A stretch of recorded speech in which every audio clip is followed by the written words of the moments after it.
The hospital monitor beeped steadily beside the bed as the doctor opened the DNA envelope, and my husband's smile froze. As I kept my hands folded on the blanket, I stayed silent, even when I felt his knee press closer, like a warning. While the beeping filled the room, the doctor read the results twice, slower the second time, as if sound itself needed proof.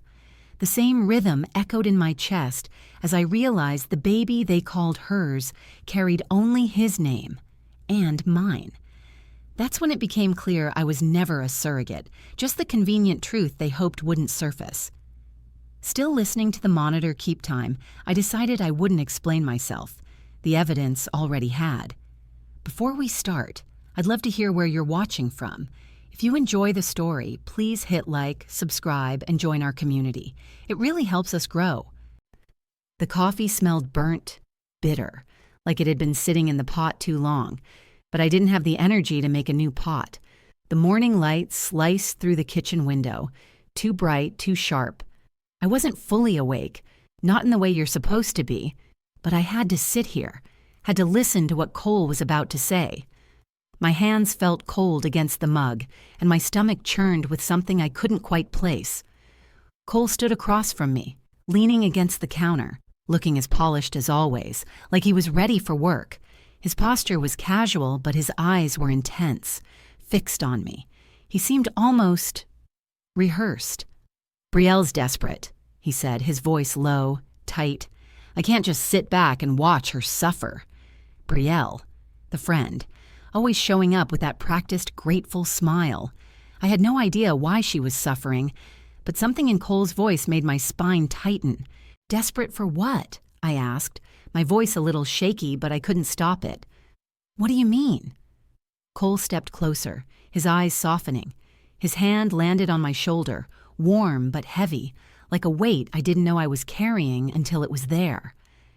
"I need you to carry her baby, Hannah," he said, his words smooth, like this was something normal we talked about every day. I froze.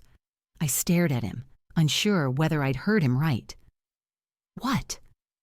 It came out as a whisper, almost a question, like I didn't want to believe what he was asking. "You're the only one who can do this," he said, leaning down so his face was inches from mine. "You're the only person kind enough to do this." Kind enough? My stomach twisted, but I swallowed it down. His eyes locked onto mine, and for a moment, all I could think about was the control in them. He wasn't asking. He wasn't even really telling me. He was simply laying it out like it was inevitable, like there was no choice. But I started, then trailed off. My mind spun with all the things I wanted to say, all the questions, all the doubts. What about the risks? What if something happens? He chuckled softly, almost indulgent, like I was overthinking it. "Come on, Hannah. You've had one healthy pregnancy. You know what to expect. Your body knows what to do."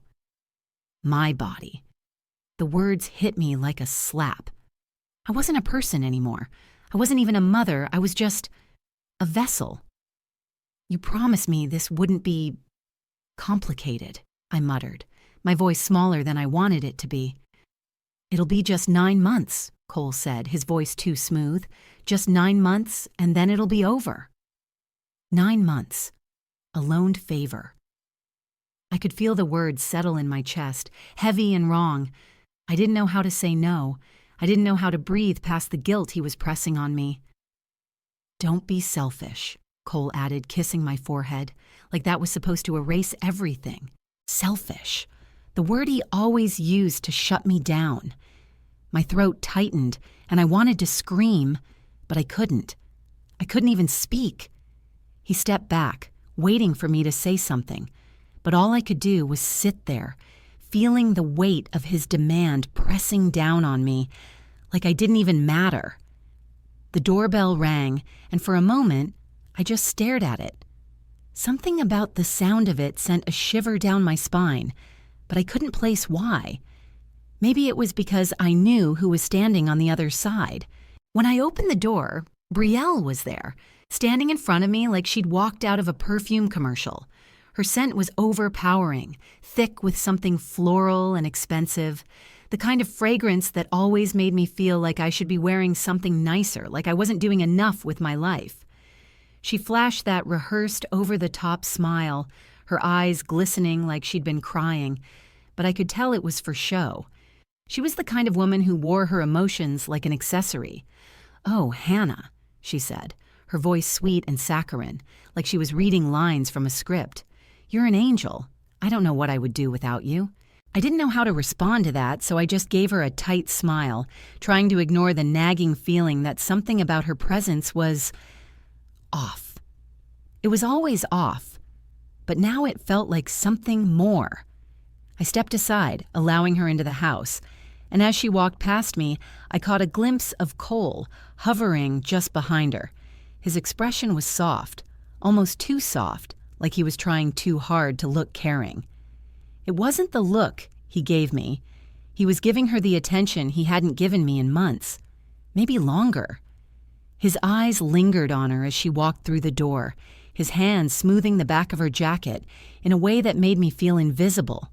I didn't know if it was the tension between us, or if it was just that I didn't want to see them like this, but I felt something sharp twist inside me.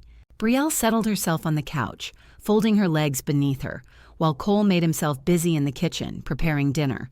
The whole scene was so normal, too normal.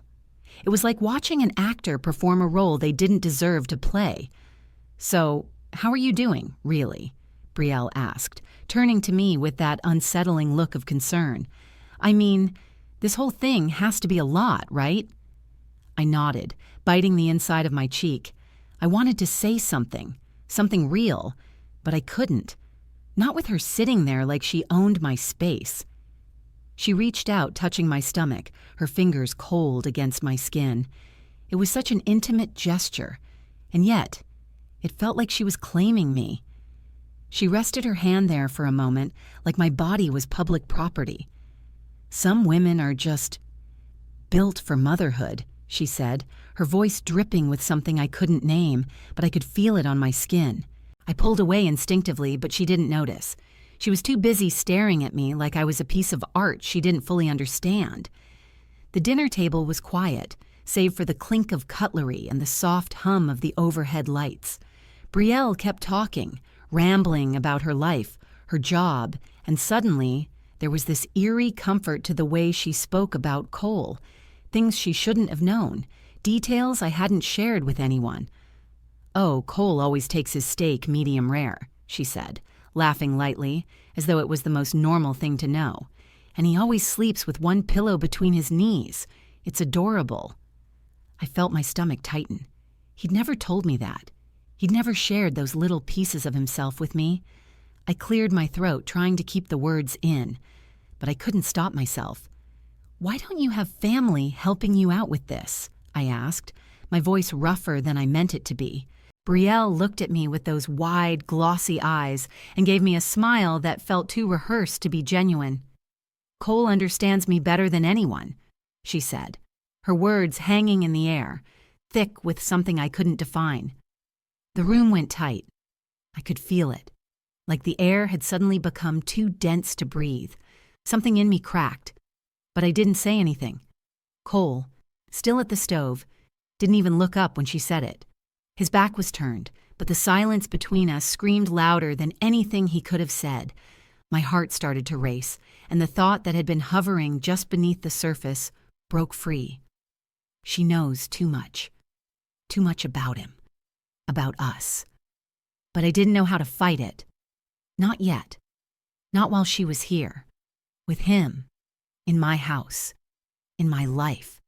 And all I could do was sit there, feeling smaller than I had in a long time, trapped in this game I didn't know I was playing. The sterile smell of the clinic hit me as soon as we stepped inside. It was the kind of place that made everything feel clinical, even the air. Cool, antiseptic, almost too clean.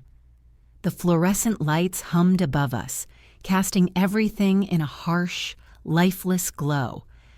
I glanced at Cole beside me, his jaw set in that practiced, confident way he had when we were about to do something important. We'd been waiting for this appointment for weeks, But now that we were here, I couldn't shake the feeling that something wasn't right. Brielle was supposed to be with us, but she wasn't. She was stuck at work, as Cole had put it, but her absence felt like a shadow hanging over the room. She'd said she'd be there, but now it was just me and Cole, and Ms. Delaney, the clinic coordinator, who was far too polished for my taste. Ms. Delaney smiled tightly as she led us into the consultation room, her voice smooth and controlled. "This will be a straightforward process," she said, like she'd said it 100 times before. "We'll walk through the steps, and then we can answer any questions you have." Cole slid into the chair beside me, his leg brushing mine. He had his phone in his hand, tapping away on the screen, not bothering to look up. I bit my lip, trying to ignore the growing irritation building in my chest. It wasn't just the sterile smell or the harsh lights. It was him. It was the way he wasn't paying attention, like this was just a box he needed to tick off, like I was nothing more than a vessel. Ms. Delaney began walking through the steps, but every time she paused for my input, Cole answered the questions before I even had a chance to speak. It was like I wasn't even in the room. "Any concerns about the medical history?" she asked, her eyes flicking to me. Cole spoke up instantly. "No, we're all good. Hannah's had a healthy pregnancy before. No issues." My face flushed, and I forced myself to breathe. I opened my mouth, about to say something, but he cut me off again. "Right, Hannah." His tone was light, almost too casual, but I could hear the edge behind it. I nodded, swallowing the lump in my throat. "Yeah, I'm fine," I muttered, my voice smaller than I wanted it to be. Ms. Delaney's smile tightened, and she didn't press. She was too professional, too careful. She'd probably seen this 100 times, couples acting like everything was fine when it clearly wasn't. When I asked if I could read through the forms before I signed anything, Cole laughed softly. The sound was condescending, almost too smooth. "She's a slow processor," he said, as if he were joking. The room grew colder. Ms. Delaney's smile faltered for a split second before she quickly masked it with that professional mask, but I saw it. I saw how she looked at me, just for a fraction of a second, like I was a child in need of help. I didn't respond, just clutched the edge of the clipboard they'd handed me, feeling the weight of it in my hands, heavy with something I couldn't quite define. It felt like an anchor. As I scanned through the forms, my mind started to race. There were sections that didn't make sense, things I hadn't been told about. Brielle's absence was starting to feel more like a red flag than an excuse. Why wasn't she here to make decisions with us? Why were the forms already filled out with blanks, as if decisions had been made before I even had a chance to say anything? I was about to ask when a nurse walked in, clipboard in hand. She glanced at the paperwork on the table and said, "There are backup egg source options we can discuss, if you'd like, for added flexibility." Before I could even blink, Cole jumped in, his voice a little too quick, a little too smooth. "We'll do whatever's easiest," he said, like it was just another thing to check off a list. I stared at him, my heart pounding in my chest, my body, my choices, my DNA. Everything was being stripped away little by little, and I couldn't make a sound. I could feel my stomach tightening, the words stuck in my throat like I was suffocating under the weight of it. Ms. Delaney slid another form across the table toward me, her fingers brushing against the edges. "This section is about genetic material consent," she said, her voice soft, almost too careful, like she wanted to make sure I understood the gravity of it. I looked down at the page, my vision blurring for a second. It was the words genetic material consent that hit me hardest. She was talking about my body, my cells, my blood, not just a surrogacy arrangement, but something far deeper. I glanced at Cole, who was now checking his phone again, completely oblivious to what was happening. And in that moment, I realized how far gone I was in this. My body wasn't my own anymore. It was being used, being decided for, and I was left in the dust, wondering how the hell I'd let it get this far. And all I could do was nod, agreeing to something I hadn't even fully understood. The bedroom had become a medical station. cold alcohol wipes, crinkling wrappers, and a mini fridge stocked with meds I couldn't fully understand. The sharp scent of disinfectant hung in the air, mixing with the faint, clinical hum of the fridge. It was as if the room had been stripped of everything that used to make it mine. My body was no longer my own. It was just another part of the process, part of the plan. Cole moved around the room, his movements smooth and efficient, as though he were preparing for a routine. The syringes, the vials, the pills, they all felt like pieces of a puzzle I wasn't allowed to see. I sat on the edge of the bed trying to focus, but every part of me felt like it was being erased. "Okay, this is the plan," Cole said, laying everything out on the nightstand. His voice was flat, detached, like it wasn't even my body he was talking about. The plan. It wasn't my pregnancy. It wasn't our future. It was just something to be checked off. I hesitated. "Can I at least read through the forms before I sign them?" Cole didn't even look at me. He just grabbed a syringe and flicked it gently. "You're being dramatic," he muttered, his voice light but condescending. "We've been through worse." I clenched my fists in my lap, trying not to let the tears build up. It wasn't just the needles, it was the way he was treating me like my concerns didn't matter. My body wasn't a body to him. It was just a tool to help Brielle get what she wanted. Brielle texted again. "How's my baby?" The message read, her words too casual, too entitled. My stomach twisted as I glanced at Cole. His smile was sharp, too wide as he typed a reply. "She's good, she's fine," he said, and I could hear the satisfaction in his voice. He didn't care about how I was doing. He didn't care that my body was being turned into a project, a means to an end. At my next monitoring appointment, the nurse spoke to Cole more than to me. I sat in a paper gown, trying to ignore the cold, the silence, the way the staff barely even glanced at me. "Her vitals are fine," the nurse said, checking a chart, looking only at Cole. "You're doing great, Mr. Cole," I wanted to shout. I wanted to remind them that I was the one whose body was being used, whose body was doing all the work. But the words got stuck in my throat. When Ms. Delaney asked me, "Do you feel pressured?" I hesitated. I didn't know how to answer. I didn't know if I had the strength to tell her the truth. Before I could speak, Cole chuckled like it was a joke. "She's just being dramatic," he said, waving his hand dismissively. I froze. I felt invisible. My thoughts, my concerns, my body, none of it mattered. I was just a vessel, a tool to get Brielle what she wanted. In that moment, I understood something. This wasn't about a baby. This was about control, and I was losing. I couldn't sleep. The house felt too quiet, like something was lurking in the silence, waiting to consume me. The smell of antiseptic wipes clung to the air, mingling with the sour edge of fear that seemed to grow stronger with each passing minute. I rolled over, staring at the ceiling, unable to shake the thought that something wasn't right. I needed answers. Cole slept soundly beside me, completely unaware of the storm brewing in my chest. I couldn't remember the last time I'd felt this unsettled. I grabbed my phone from the nightstand, the glow from the screen harsh against the dark room. There was only one thing I could think to do: check the patient portal. Cole had handled it for me, saying I didn't need to worry about the details, but tonight I had to see for myself. The login screen appeared, and my heart sank. Password incorrect. I stared at the message, my mind racing. Why had Cole changed the password? I hadn't asked him to, and I had never given him permission to do so. He told me it was easier this way, but now it felt like a wall had been built between us. I tried again. Same result.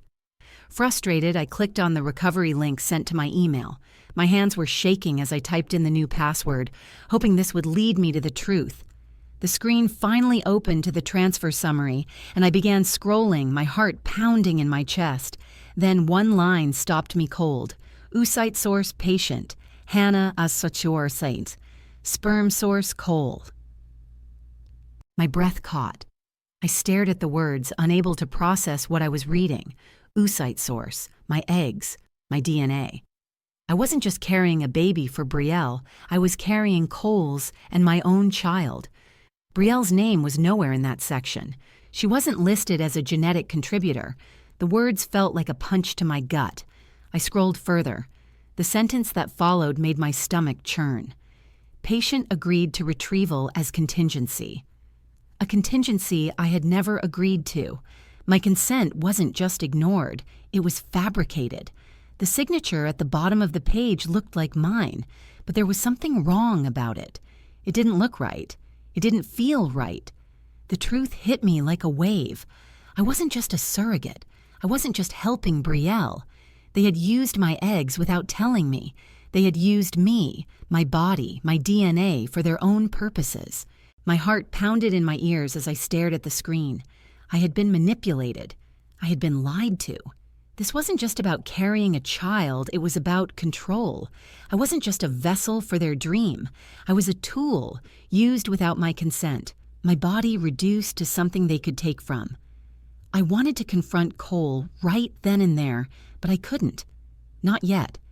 I was too angry, too hurt, too overwhelmed. But the truth had been exposed, and I couldn't unsee it. Now I understand. I had been living in a lie, but I wasn't going to let it define me anymore. The scent of paper and black coffee filled the small office, a strangely comforting mix that couldn't calm the storm churning in my chest. I sat across from Kara, clutching the printouts in my hands like they were lifelines, the cold sheets of paper crinkling slightly under my fingers. My hands shook, and I hated it.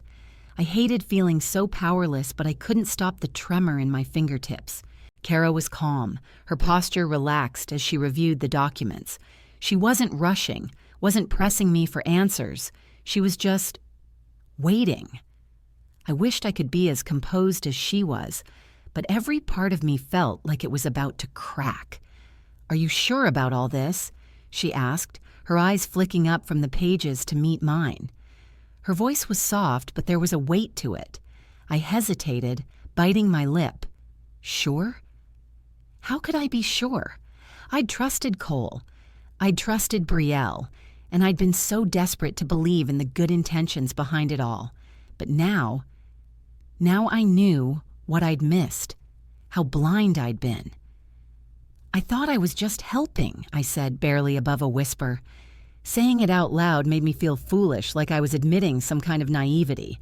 I couldn't look at her. I couldn't bear to see her eyes. The pity I feared was there. Kara didn't respond with sympathy or scorn.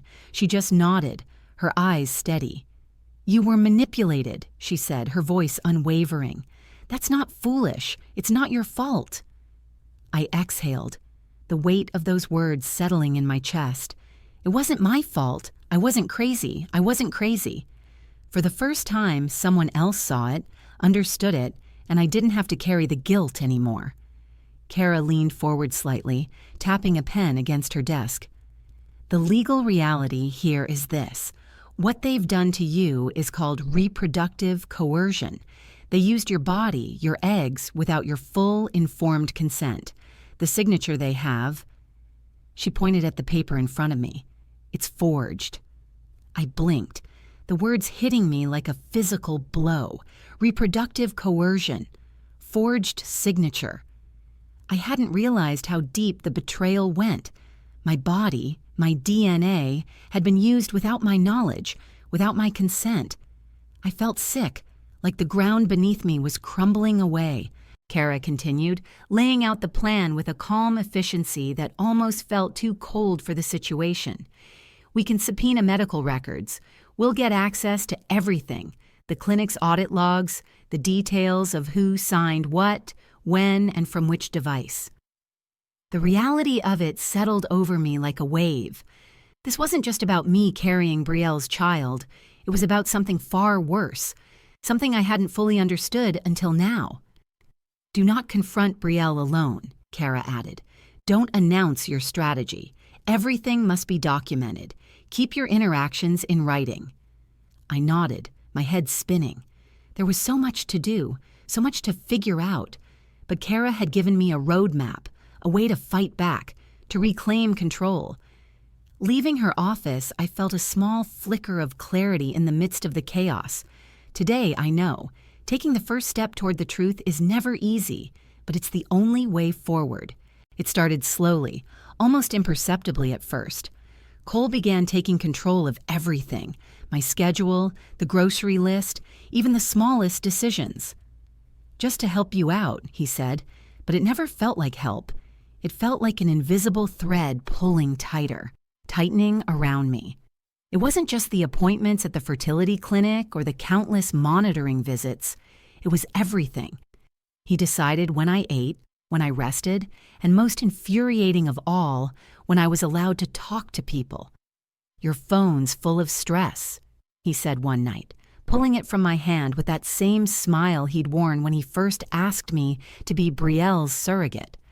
"I'll handle everything for you." His fingers brushed against my palm in a way that almost felt like a claim, like he had the right to take it all from me. And I let him. I let him because I was scared. Scared of saying no, scared of pushing back. But the more he took, the more my world shrank until it felt like I was trapped in a box, staring out at a life that wasn't mine. Every decision that wasn't my own made my skin crawl. It wasn't even my pregnancy anymore. It was his. It was Brielle's. I was just a pawn, moving through their game. "You're too hormonal to make decisions right now," he said one afternoon, after I tried to tell him I needed some space, that I wanted to make my own choices. I froze, the words stinging like a slap. Too hormonal. He said it like it was a fact, as if I was an irrational, fragile thing that needed to be managed. "Oh. And if the pregnancy fails," he continued, his voice cold but carefully controlled, "everyone will blame you. Not me, not Brielle. It'll be you." It hit me like a punch to the gut, and the room felt smaller, the walls pressing in. I wanted to scream, to tell him I wasn't weak, that this was my body, my life, but I couldn't find the words. I wasn't just losing control of the pregnancy, I was losing control of everything. And then there was Brielle. She showed up unannounced one afternoon, just walking into my house like she owned it. Her perfume filled the space before she did, floral and too sweet, almost suffocating. She smiled at me like she was doing me a favor, like she had every right to be there. "Hey, beautiful," she cooed, her voice dripping with sweetness, and she reached out without asking, touching my stomach like it was public property. Our miracle. I recoiled instinctively, my body tensing at the casual intimacy she seemed to think she had the right to. Our miracle. The words were supposed to make me feel honored, but all I felt was exposed, like my body had become a public hallway for everyone else to walk through. Something snapped inside me. I couldn't stay quiet anymore. "Why was my DNA used?" I asked, the words slipping out before I could stop them. My voice sounded louder than I meant, almost desperate.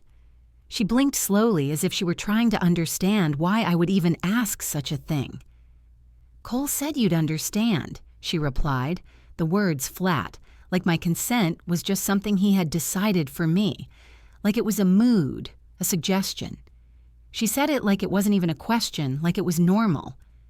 I felt the room tilt, like the floor had just shifted beneath me. She didn't see it as a betrayal. To her, this was just a simple exchange. "Cole said you'd understand." Like I was an accessory to their plan, not a person with my own rights, my own body. That night, I didn't sleep. I couldn't. The house felt suffocating, like the walls were closing in on me. I kept my phone under my pillow, just in case. In case what? In case Cole or Brielle decided they wanted something more from me? I wasn't sure, but I needed it close. I needed to feel like I had some kind of control, even if it was just holding onto a phone that could at least remind me that I was still alive, still present in my own life.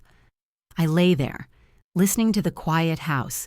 Every creak of the floorboards, every rustle of the sheets felt like footsteps, like someone was always there, always watching.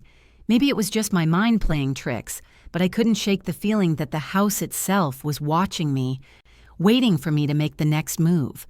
And all I could do was lie there, tense, waiting for the next blow to land. The living room was suffocating.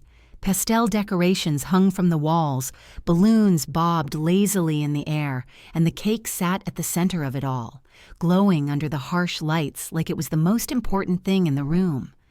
The frosting smelled too sweet, cloying, mixing with the nausea in my stomach that had never quite gone away since I started this, whatever it was, a favor, a burden. A lie I wasn't strong enough to question until now. I stood at the edge of the room, feeling like I didn't belong here, feeling like everything about this moment was an act, a performance I wasn't invited to. The fake smiles, the loud chatter, it all felt like it was happening around me, not for me, not with me. Cole was at the front of the room, glass in hand, the crowd gathered around him as if he were the guest of honor. He was always good at being the center of attention, always so polished, so controlled. "I just want to say," he began, raising his glass to the group, "how proud I am of Brielle's strength." The words felt like a slap. He was praising her strength, like she'd carried this entire thing on her own. Like my body wasn't the one doing all the work, the one stretched thin and strained under the weight of decisions I never made.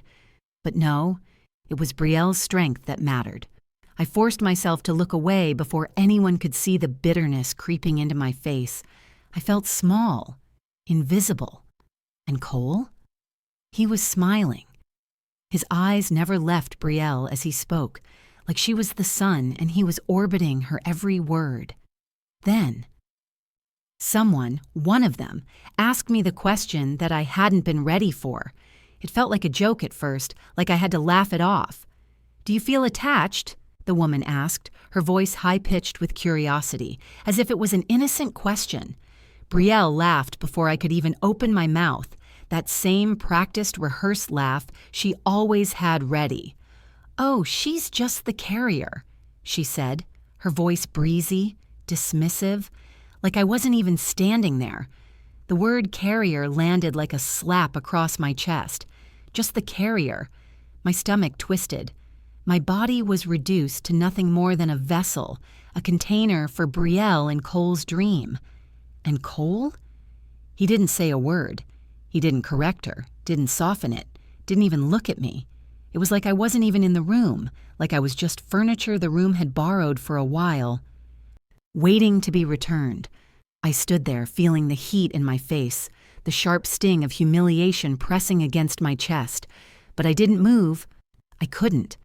The next thing I saw, what I couldn't unsee, was Brielle posing for photos with Cole's hand casually draped over her shoulder, her smile wide and bright like it was her day, her moment, her victory. And Cole? He was smiling too, just as casually, as if it was the most natural thing in the world, as if I wasn't standing there, as if I hadn't spent months pretending to be okay with this, with them, with her. I could hear the flash of the camera, see the smiles frozen in time, and for a moment, I wanted to scream. I wanted to push through the crowd to tear down the image they were building of their perfect little family, but I didn't. I stayed frozen, numb, watching them. The air in the room thickened, and I could feel my own anger rising, choking me. My phone buzzed in my pocket, the vibration pulling me back to reality. It was a text from Kara. I glanced down at it, reading her words quietly to myself, as if I could absorb them without anyone noticing. Request newborn DNA confirmation at delivery for medical clarity. It's a legal move disguised as care. Do it discreetly. I stared at the text, the weight of her advice sinking into my bones. Medical clarity. It was a reminder that none of this had been real. None of it had been for me. But now? Now I had a chance to take control. The smile on Brielle's face, the warmth in Cole's hand on her shoulder. It all felt like a mask, and I was ready to pull it off. Today, I know, sometimes the only way to reclaim yourself is to step into the truth, no matter how painful it is. But I was ready. The next step had already begun. The pre-admission meeting felt more like a stage set for a performance than a necessary step before childbirth. Cole sat beside me, his fingers drumming on the edge of the table, pushing papers in front of me with a look of authority. "Here's our plan," he said, as if this was something we'd decided together. He slid the papers closer, his voice a little too smooth, a little too rehearsed. I stared at the forms, feeling a sharp pang in my chest. Our plan. He made it sound so simple, like this was his decision, his dream. I was just the messenger. I wasn't even asked. My body wasn't even my own. "Look," he continued, voice still light, "all you need to do is sign here and here." He pointed, but his eyes never left the paper in front of me, as if I were just an extension of the paperwork. My throat tightened, but I said nothing. I had no voice here. "That's it. We're all set," Cole added, flashing a smile, but it didn't reach his eyes. Just then, Kara walked in, her presence immediately grounding me. She was calm, controlled, and instantly a contrast to the storm I felt inside. Her eyes met mine briefly, steadying me before she turned to the receptionist. "I'd like you to flag this patient's chart for consent verification," Kara said firmly, her voice carrying a weight that felt like a lifeline in the midst of this circus. "And please ensure that the list of visitors is restricted." The nurse nodded, but I could see the change in her demeanor. She was no longer looking at Cole, but at Kara. Something shifted in the room. The air, once thick with tension, now felt lighter. Kara's attention turned to the next set of papers. "We'll need to request an immediate ethics review and a newborn DNA test added to the patient's file," she said, her tone unwavering, "for medical clarity." There it was. That was the moment I realized this wasn't just about the pregnancy anymore. It was about what had been done to me. They were covering up the truth, manipulating me, and now I had someone who was willing to fight for it. Fight for me. The nurse's eyes flicked to Kara's paperwork, then back at me, her posture shifting again. I could tell she wasn't used to this. I wasn't used to this either. Kara had the authority, and for the first time in a long while, I wasn't powerless. As Kara and the nurse exchanged quiet words, the door clicked open. Janelle, the hospital social worker, stepped in. She was soft-spoken, but strong. And when she saw me, she didn't look at me like I was just a patient, but a person who mattered. She smiled briefly before closing the door behind her. The room felt smaller now, just the three of us. Kara gave me a quiet nod, signaling that I wasn't alone. I could feel it. Finally, the weight on my chest began to lift. Then Cole's voice cut through the calm. "Everything's okay, right?" His smile didn't quite reach his eyes, and he looked at Janelle like he expected her to agree with him. Tanya, the nurse, spoke without looking at him. "Only the patient decides who's in the room." I watched as Cole's smile faltered for just a moment before he quickly masked it. But it was too late. I saw it. He was losing control. Now I understand. This was the turning point.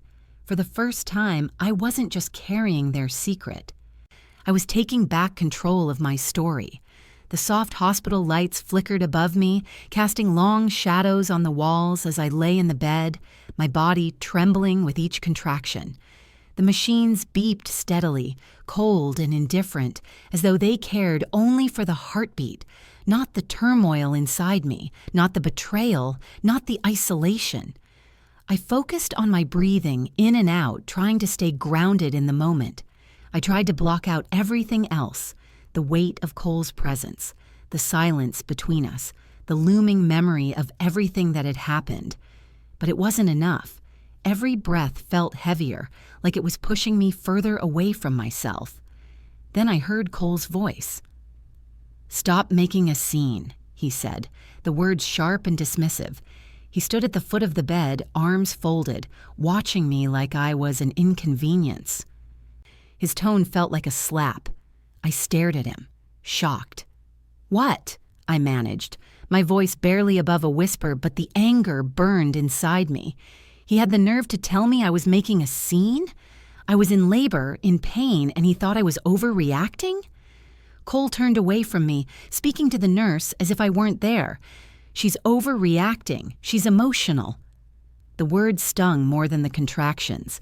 He was telling me my fear, my pain, was nothing more than a mood swing. He wasn't seeing me. He wasn't hearing me. He never had. But I couldn't focus on that. Not now. The baby's safety. That was all that mattered. I tried to push the anger down, tried to breathe through it, but the pressure in my chest kept building. And then, as if the world didn't already feel heavy enough, the door swung open. And Brielle stepped in with a plastic smile stretched across her face. She held a gift bag in one hand, a camera in the other, like this was some kind of celebration. I couldn't believe it. I wasn't just in the middle of a medical procedure. I was being watched, objectified, used.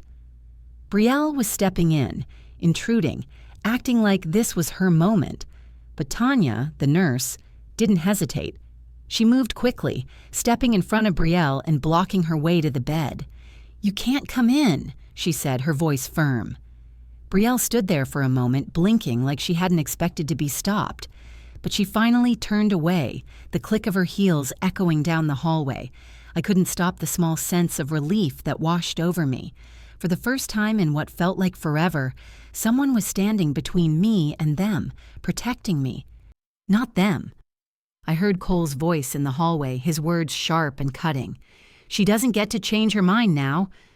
My heart pounded, but I didn't look at him. I focused on breathing, on survival. One breath at a time, in, out. I had to do this for me. I wasn't just carrying their baby. I was carrying my own strength, my own power. With every breath, I felt a little stronger. Every time I exhaled, I released some of the anger, the fear, and for the first time, I felt like I might just be able to do this for myself. Today I know. Sometimes strength is quiet, built in the silence between breaths, in moments when you feel like you're breaking. But you don't. You hold on, and you fight back. The hospital room was quiet, save for the steady beep of the machines, the sound of life ticking away in rhythm. I could feel my heart racing as I sat on the edge of the bed, Tanya, the nurse, standing beside me, her hands steady as she prepared for the test. The bright, cold light above flickered just slightly, but it felt like everything was about to change in that moment. "The DNA test is routine," Tanya explained, her voice calm, but I could sense the underlying tension. "We just need to confirm the biological parents for medical clarity." Her words were meant to reassure, but they didn't calm the storm inside me. This wasn't about routine anymore. This was the moment everything was about to be exposed. I glanced at Cole, standing across the room, his jaw tight. His gaze flicked nervously between me and Tanya, and I saw it, the tick. His jaw clenched, betraying the lie he'd been trying to sell me for months. I could see the fear in his eyes. He wasn't ready for the truth to come out. Tanya turned to me, noticing my discomfort. "Is everything okay?" she asked gently. I nodded, but my stomach was in knots. This was it. I wasn't sure if I was ready, but I knew it had to be done. Before I could say anything, Cole chimed in, his voice too casual. "She's just confused," he said with a forced laugh, the words too bright, too dismissive. "She doesn't need to do this."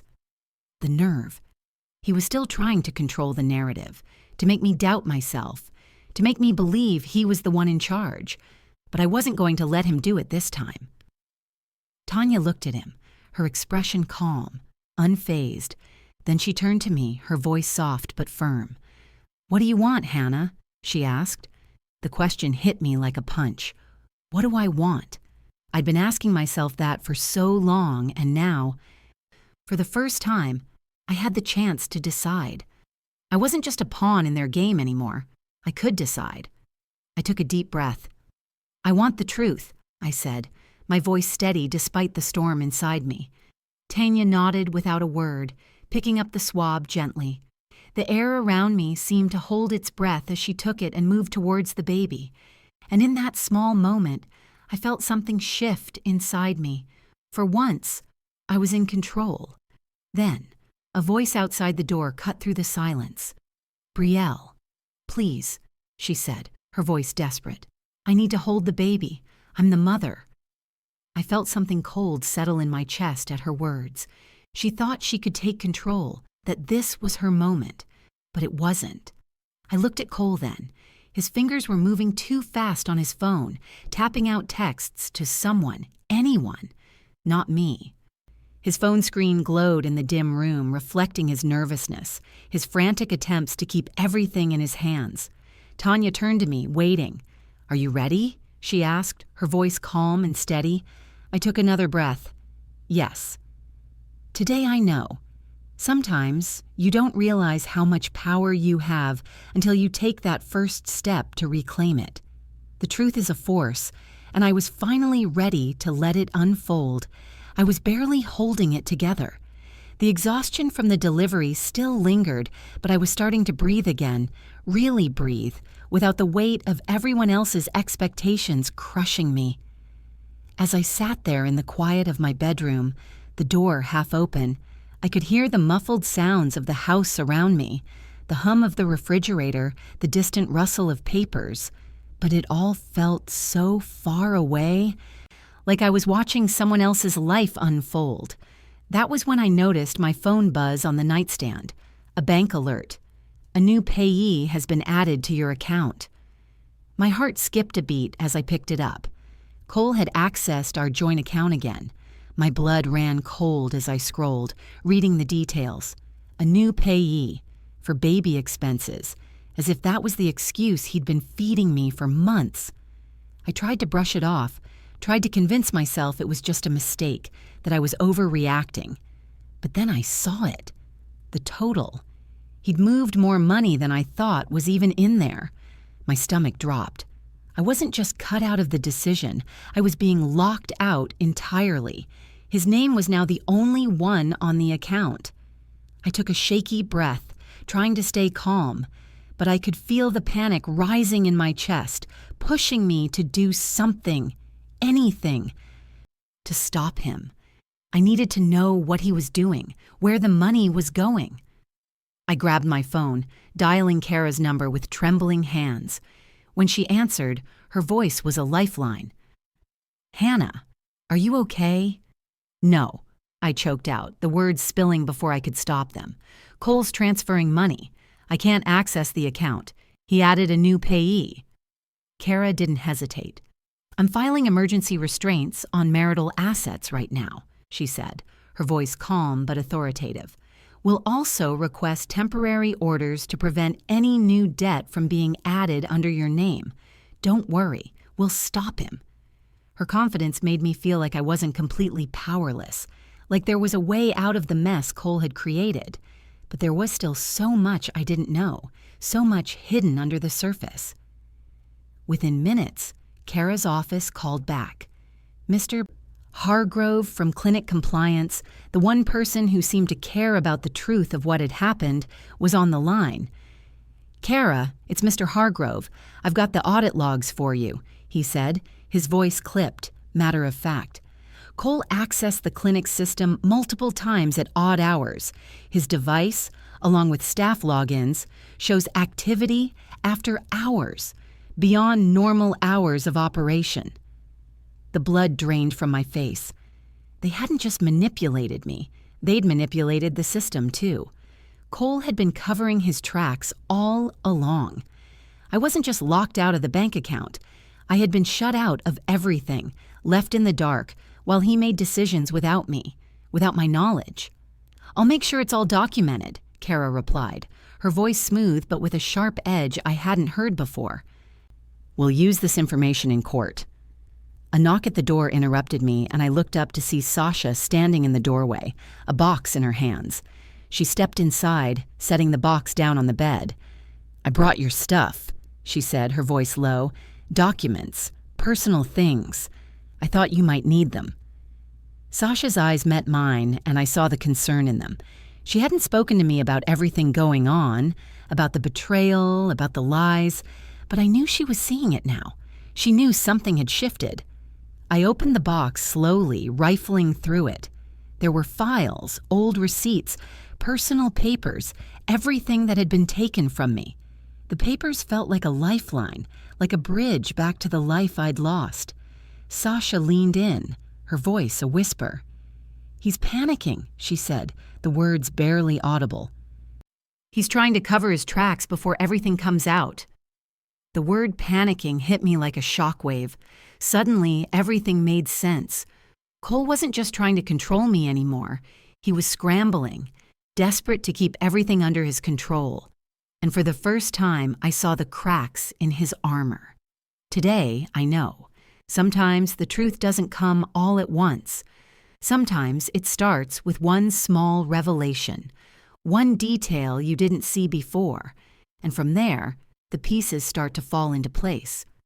Cole thought he could control everything, but now I knew. I had the power. The room was too quiet, the kind of quiet that felt thick and suffocating. I sat on the edge of the bed, hands gripping the sheets, waiting.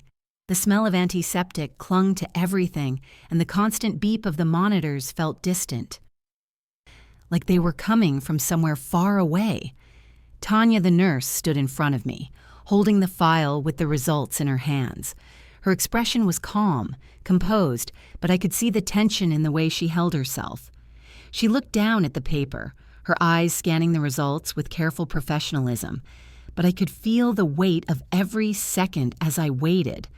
I wasn't sure what I expected, but the truth was coming, and I wasn't ready for it, even though I knew I needed it.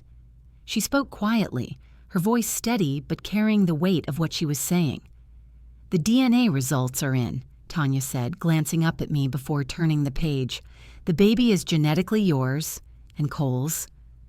My stomach dropped. It was like the floor beneath me had disappeared. All the doubts I'd had, all the things that had been left unsaid, now had an answer, a finality.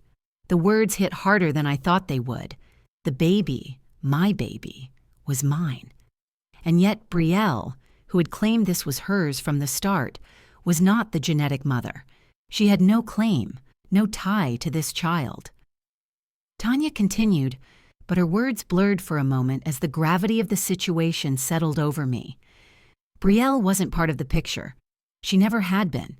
It had always been a lie, a carefully crafted illusion. I could feel my pulse pounding in my ears as I processed what Tanya had said. Before I could react, I heard Cole's voice, sharp, defensive. He let out a short, ugly laugh, as if this was some kind of joke. "That's impossible," he said, his voice tight with disbelief, almost dismissive, like the truth wasn't enough to break the spell he'd cast around all of us. He said it as if the truth needed his permission to be real, to exist. The words twisted inside me, but I didn't let them show. I wasn't going to let him manipulate this moment. Not again. Kara, who had been sitting quietly off to the side, finally spoke up.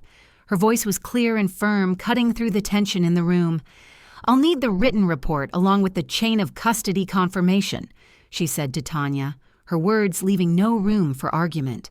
The room seemed to tighten, the air thick with unspoken judgment. The hospital staff exchanged quick glances. They knew this wasn't just an error, that this wasn't a simple misunderstanding. They were seeing it too. This wasn't just about a DNA test anymore. It was about something bigger, something far more serious. I didn't have time to process what Kara was saying before the door swung open with a sharp creak. Brielle stormed in, her eyes wild, her breath coming fast and shallow. "That's my baby," she screamed, her voice full of panic and desperation. The words fell from her lips like poison. I could see her trembling, her hands shaking as she moved toward the bed, but she stopped short when she saw Kara standing there. Kara didn't flinch. She was calm, steady, unwavering. She looked Brielle in the eyes, her voice still calm but with an edge to it. "Then why isn't your DNA here?" Kara asked, her question sharp and simple, a truth that Brielle couldn't escape. The room went still. Brielle's face went pale, her expression faltering, as if the world had just crumbled beneath her feet. For the first time, she didn't have a comeback. Didn't have a lie to hide behind. Cole's mask slipped then, and I saw it. The anger in his eyes, raw and real, as his grip on the situation began to slip. "You were supposed to cooperate," he hissed, his voice low and sharp, cutting through the quiet like a knife. His words were laced with fury, but not grief. There was no regret, no sorrow, just rage that I hadn't followed his script, that I hadn't done what he needed me to do. I could feel it then, the power shifting in the room. I wasn't the one who was supposed to cooperate anymore. The truth had finally surfaced, and it was no longer his game to control. Today, I know, sometimes, the truth doesn't just change things, it shatters everything. The world they built crumbled, and in that moment I saw who Cole truly was, someone who used people, lied without hesitation, and believed he could control everything. But not anymore. I was taking back what was mine. The email arrived early one morning, the subject line short and to the point, apology. I opened it, unsure what I was hoping to find. His words were carefully crafted, as if someone had helped him choose every syllable, every comma. The apology was perfect, too perfect, almost as if he'd practiced it in front of a mirror. "I'm sorry for how things turned out," it read. "I never meant for things to escalate this way. I hope we can work things out for the sake of the child." Not once did he mention what he had done to me, to my body. No acknowledgement of the lies, the manipulation, the control. He said nothing about what had happened behind closed doors. What he had done to me, his apology, wasn't for me. It was for him, for the life he wanted to get back to, the life where he was still in control, still calling the shots. I felt a strange calm wash over me as I read the email. It was almost as if the sheer emptiness of it finally made something click inside me. This wasn't an apology. It was a last-ditch effort to make things right in his world, to keep his image intact. He wasn't sorry for what he'd done. He was sorry for what he'd lost. Kara, however, wasn't sorry, and that was the difference. That same day, she filed for divorce on my behalf. The papers arrived within hours. Emergency custody protections, financial restraints, and a preservation of evidence from both the clinic and the hospital. I couldn't bring myself to read them at first. The weight of it all felt suffocating, but I knew this was it. This was the moment. He'd lost control, and I was taking it back. Kara made sure everything was in place, everything was documented. She'd thought of everything. Everything except for the part where Cole thought he could still spin the narrative. I was unstable postpartum, he'd told mutual friends. He was rebranding my fight for my own autonomy as some emotional breakdown, trying to shift the blame onto me, to make me the villain in this story. I didn't know how to feel when I heard it. Part of me wanted to scream, to call him out, but I didn't. Not yet. His words were hollow. They didn't matter anymore. I knew the truth. And soon, so would everyone else. The clinic launched a formal investigation. Mr. Hargrove, the compliance officer, reached out to Kara asking for interviews, medical records, and staff access logs tied to Cole's involvement. The staff at the clinic, who had always turned a blind eye, were now on the record. Every signature, every form, every action, they were all being scrutinized, and they all led back to him. I could almost feel the walls closing in on him. Brielle, too. Her story, the one about being the infertile friend, began to unravel under the weight of documentation. The lies they'd told, the manipulation, it all crumbled when the truth came out. She stopped showing up at the hospital after that. Her presence, once so assured, became a shadow. She couldn't play the role anymore when cameras and affidavits entered the picture. There was nowhere left to hide. The funny thing was, I didn't feel the sense of triumph I thought I might. There was no dramatic, "I told you so." Instead, I just felt quiet. It was the kind of quiet that came with knowing something had shifted, knowing that I no longer needed to explain myself or justify my actions to anyone. I had taken control, and I didn't need to shout about it. I used my quiet power. My grandmother had left me a savings account when she passed, one that I'd kept separate from everything else. It wasn't much, but it was enough. Enough to fund my exit. enough to show me that I didn't need anyone's approval, anyone's help to start over. I didn't have to beg. I didn't have to wait for Cole's permission. I just walked away. Today I know, strength isn't always loud. Sometimes it's the quiet actions that speak the loudest. I didn't need his permission to leave. I didn't need anyone to tell me what I was worth. The truth was mine, and that was all I needed. The morning light streamed softly through the hospital curtain, casting a golden glow across the room. The world outside felt distant, as though it were happening in another lifetime, one where things weren't so complicated. But in this small, sterile space, everything had changed. I looked down at the baby in my arms. Her tiny fingers curled around mine, fragile but firm, as if she knew she was holding on to something bigger than herself, something that mattered, something that couldn't be taken away. Her grip was like an anchor, grounding me, pulling me back from the edge where I had been teetering for so long. I watched her sleep, her chest rising and falling in the most peaceful way, and in that moment, everything that had been swirling in my mind, the lies, the betrayal, the manipulation, faded into the background. All I could see was her, my child. I couldn't help but think of the words they'd used against me. Selfish, emotional. They'd said it so many times, as if they could make me believe it. But as I looked at my daughter, sleeping so soundly, I felt those words lose their grip on me. They didn't mean anything anymore. They were just tools they'd used to manipulate me, to try to keep me small. But now, those words had no place here, not in this moment, not when I was holding what was truly mine. The legal outcome had moved in my favor, not through cruelty or vengeance, but through procedure. Procedure. The thing they had always tried to sidestep, the thing they thought would never catch up with them. Protective orders had been put in place, documented findings had been gathered, and the consequences they'd avoided for so long were now tied directly to their actions. The forged consent, the coercion. Cole couldn't charm his way out of audit logs. Brielle couldn't cry her way around DNA. The truth had been laid bare, and they had no defense. I felt a flicker of something inside me, a quiet satisfaction, but not the kind I expected. It wasn't anger or revenge that filled me. It was clarity. I had fought for my autonomy, for my child. I had taken the truth they had tried to bury, and made it undeniable. I wasn't a surrogate for their dream. I was the woman they had tried to use, the one they thought they could control. But I wasn't that woman. I was the mother who refused to stay quiet, the one who stood up for what was right, even when it seemed like the world was against me. I didn't serve revenge.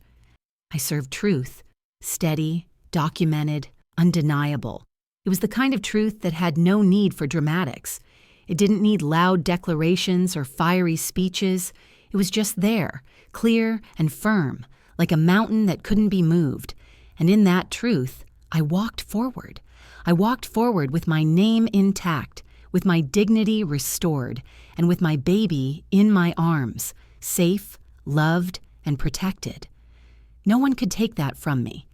Today I know love doesn't require you to surrender your autonomy. It doesn't ask you to give up who you are for anyone, not even for the people who claim to love you.